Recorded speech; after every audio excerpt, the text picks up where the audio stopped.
Hello friends, આપણે આજે ભજીયા બનાવવાના છે. મરચાંના, બટેટાના, ડુંગળીના અને કેળાના. અને એના માટે જોઈશે ચણાનો લોટ, મીઠું, રૂટિંગ મસાલા અને તેલ તળવા માટે. હવે આપણે પહેલાં આમાં મસાલો કરશું ચણાના લોટમાં. પહેલાં સૌપ્રથમ આપણે મીઠું નાખીશું.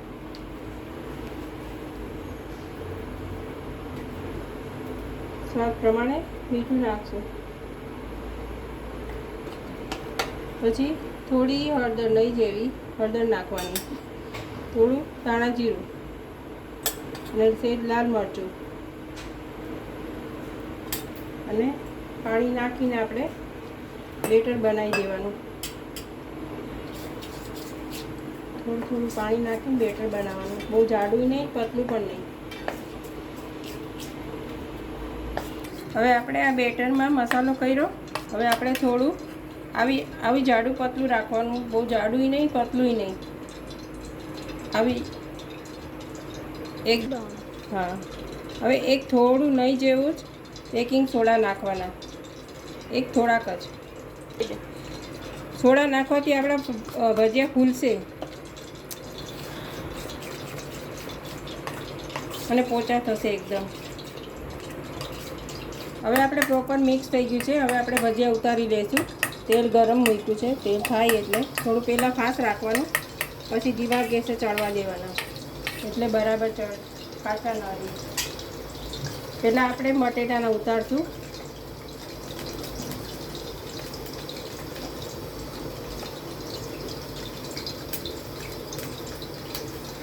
પહેલાં આપણે જોવાનું થઈ ગયું કે નહીં. પહેલાં થોડું નાખીને જોવાનું. નથી થયું, હજી થાય છે.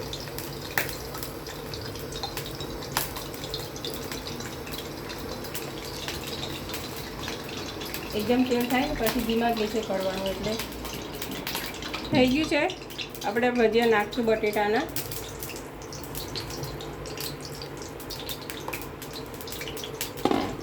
એવાના આપણે આવી રીતે નાખવાના.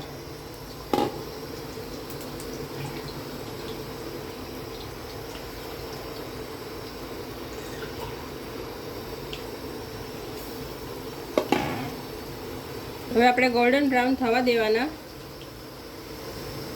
એક બાજુ એકદમ ચડે ને પછી આપણે બીજી બાજુ ફેરવવાના કરશું. અને ફ્રીજમાંથી હવે થઈ ગયા છે આપણા ભજીયા ઉતર્યા. હવે બીજા નાખશું આપણે કેળાના. આ થઈ ગયા છે આપણે બટેટાના.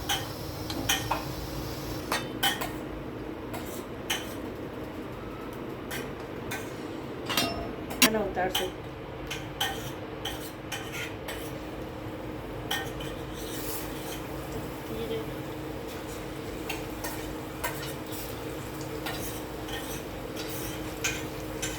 કેળાના ભજીયા તો બહુ સરસ લાગે, મીઠા.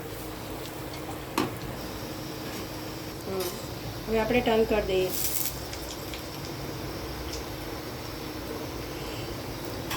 અને ચડતા વાર નથી લાગતી. કેળાના ભજીયાને તરત ચડી જાય છે. ફૂલીને દડા જેવા થાય છે. જો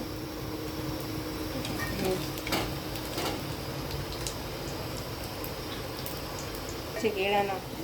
હવે આપણે કાઢી લઈશું. હવે આપણે ડુંગળીના નાખશું અને 2 મરચાંના નાખશું સાથે. 2 મરચાં અને 2 ડુંગળી, 2-3.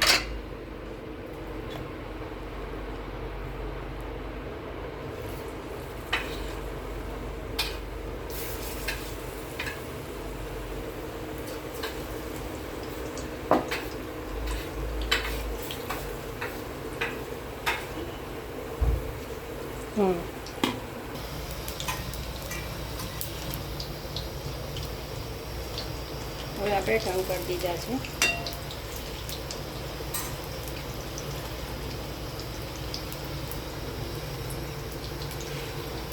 હવે આપણા ભજીયા થઈ ગયા છે. હવે આપણે આ કાઢી લઈશું. અને આ ભજીયા દહીં સાથે, ચટણી સાથે, ગ્રીન ચટણી સાથે, શેઝવાન ચટણી સાથે, સોસ સાથે, બધા સાથે ખવાય અને એકદમ નરમ થયા છે. એકવાર બનાવીને જોજો અને મને કમેન્ટ કરજો શેર કરજો અને લાઈક કરજો, સબસ્ક્રાઈબ કરજો.